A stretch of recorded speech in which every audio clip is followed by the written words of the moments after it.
Hi hello అందరికీ welcome to my channel. ఈరోజు క్రంచీగా ఎలా దోశల్ని ప్రిపేర్ చేసుకోవాలి, పిండి పొలవకుండా ఎలాంటి టిప్స్ పాటించాలి అనేది నేను చూపిస్తున్నాను. ఇంకా చట్నీని కూడా ఏ విధంగా మనం టేస్టీగా ప్రిపేర్ చేసుకోవాలి అనేది చెప్తున్నాను. వీడియోని ఎక్కడ స్కిప్ చేయకుండా చివరి వరకు చూడండి. మీకు కనుక మన ఛానల్ నచ్చినట్లయితే సబ్స్క్రైబ్ చేసుకొని లైక్ చేయండి.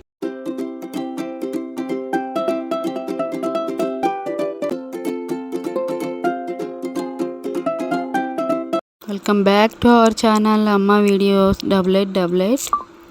మనం పిండి పొలవకుండా ఉండాలంటే ఏ టిప్స్ పాటించాలో చూద్దాము.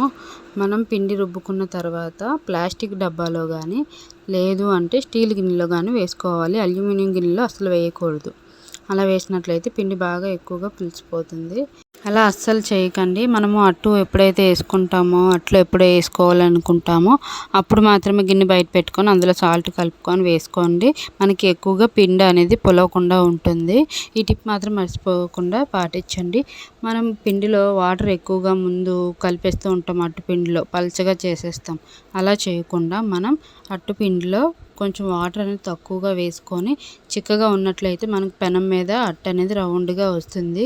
చాలా బాగుంటుంది. నేను ఇప్పుడు వేసింది అయితే స్పాంజ్ లాగా అంటే మెత్తగా వచ్చే విధంగా అట్టుని ఏ విధంగా మనం వేసుకోవాలి అనేది చూపిస్తున్నాను. 2 విధాలుగా నేను ఇక్కడ అట్లు వేసి చూపించాను. 3 గరిటెలు లేదా 2 గరిటెలు తీసుకొని వేసుకోవాలి అట్టుపిండిని అనేది. అలా వేసిన తర్వాత గరిటె పెట్టి తిప్పకూడదు. అలానే వదిలేస్తే మనకి చక్కగా మెత్తగా అట్టు అనేది బాగా సిమ్లో పెట్టుకుంటే మనకు చక్కగా ఎంత మందంగా ఉన్నా లోన వరకు బాగా చక్కగా ఉడికిపోతుంది అన్నమాట.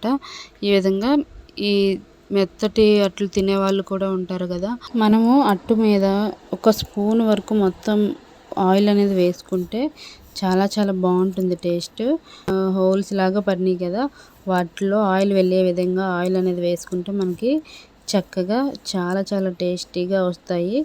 అట్లు అనేవి 2 విధాలుగా తినేవాళ్ళు ఉంటారని చెప్పి నేను వేసి చూపించాను.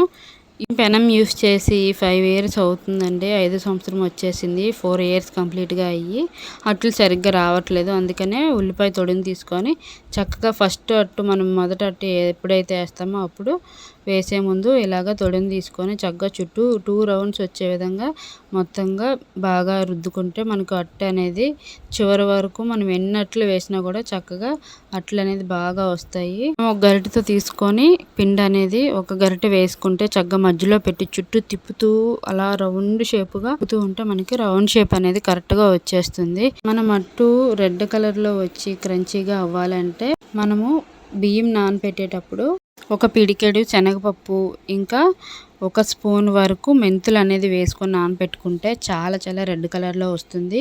అదే కాకుండా మనం అట్టుపిండి వేసుకుంటాం కదా, అప్పుడు ఒక పిడికుడు అన్నం కూడా సద్దన్నం మిగులుతుంది కదా, ఆ సద్దన్నం పిడికుడు వేసుకుంటే చక్కగా అనేది క్రంచీగా వస్తుంది అనమాట. తినేటప్పుడు ముక్కలు ఇరుగుతూ మనం తినొచ్చు. అలా కూడా తినేవాళ్ళు ఉంటారని ఈ వీడియో టిప్స్ మీకు కనుక నచ్చినట్లయితే ఖచ్చితంగా లైక్ చేసి కొత్తగా చూస్తున్న వాళ్ళు సబ్స్క్రైబ్ చేసుకోండి. ఇప్పుడు చట్నీ ఏ విధంగా అయితే మనం చేసుకోవాలని చూపిస్తున్నాను.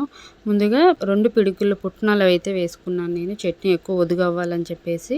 ఇంకా 4 రెబ్బల వెల్లుల్లిపాయలు, ఇంకా కారానికి తగ్గట్టు పచ్చిమిరపకాయలు కూడా వేపుకొని వేసుకున్నాను. నేను పల్లీలు ఇక్కడ నూనెలో అయితే అస్సలు వేపలేదండి. మామూలుగా పొయ్యి మీద పెట్టుకొని కళాయిలో వేపుకున్నాను. ఆయిల్ అనేది తగలకుండా నేను పల్లీలు అనేది చక్కగా లో ఫ్లేమ్లో పెట్టుకొని వేయించుకున్నాను. అలా కనుక చేస్తే మనకు టేస్ట్గా ఉంటుంది చట్నీ అనేది. ఇప్పుడు 1/2 ఇంచ్ వరకు నేను అల్లాన్ని అయితే వేస్తున్నాను. అల్లం కూడా మనకి చాలా చాలా టేస్ట్ని అయితే ఇస్తుంది. స్కిప్ చేయకుండా వేయండి. అలా అని అల్లం వెల్లుల్లి పేస్ట్ మాత్రం వేయొద్దు. దేని టేస్ట్ దానికే ఉంటుంది. ఇంకో స్పూను జీలకర్ర కూడా వేసుకొని చక్కగా మిక్సీ పట్టేసుకోవడమే. మీకు కనుక మన వీడియో నచ్చినట్లయితే తప్పకుండా సబ్స్క్రైబ్ చేసుకొని లైక్ చేయండి. Thank you for watching.